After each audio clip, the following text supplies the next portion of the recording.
Hey barbers, it's Dave and Martine with MD Barber Supply. Just want to talk to you about the T1 trimmer blade, which is a blade that we designed based on some issues we were having with the original Andis blade.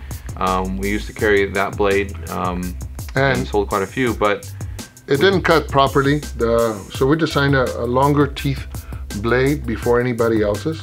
We also designed a different color blade. We made it in black before anybody else did. And the thing about that is that it cools faster. The steel is a little better. It's made of blue steel versus just clear steel or black steel or chrome or carbon steel.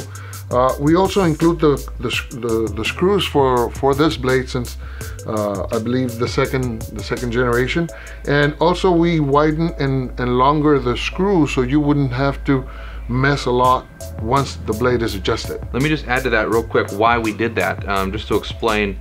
The T1 blade that we have here, well, with the standard stock T-outliner blade from Andis, and with there's a few aftermarket ones, I think a few people make them, but a lot of times, if you've used that trimmer for a long time, for many years as a barber, you know that sometimes one blade will work perfectly on one trimmer and then it won't work nearly as well on another one. Right. And it's the same blade and it's the same model machine. But the difference is that there are some variations in the Andis T-outliner or outliner machine, and as far as where the blade sits. Right. So what we did to say, we wrestled with this issue sometimes because people would call in and say, hey, it didn't seem to work as well on one of my clippers, but it worked really good on the other one. Right. So we said, well, what can we do to make it so that it's always a perfect fit, like a universal fit?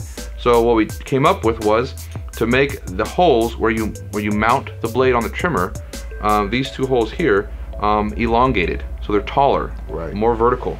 And that gives you a lot more play to position the blade. Now it's still going to tighten up the same as any other blade, and it's going to hold it just as well, because these screws have more than enough force just on the sides to hold that blade firmly for years at a time. So basically, with these longer screw holes, you can position the blade a little higher, a little lower, and just get it in that perfect sweet spot, so you can cut perfectly. That center of that ball ring, per se. Right, yeah, with the nylon ball, you want that centered on the moving blade, which is this one here, the smaller one on the back. You want that nylon ball centered, and that'll give you the most force with the lateral motion. So, and that means more cutting power, obviously, and more speed. So, yeah, these blades, they're not pre-oiled, so make sure you oil them when you do put them on. That's one thing I would say. If anyone's called in before and said, oh, seems like I need to break them in, the only thing that you need to break in is maybe put some oil on there. So maybe they put it on and they ran it dry for a little bit. And remember, guys, has 30-day warranty. So yeah, try it out.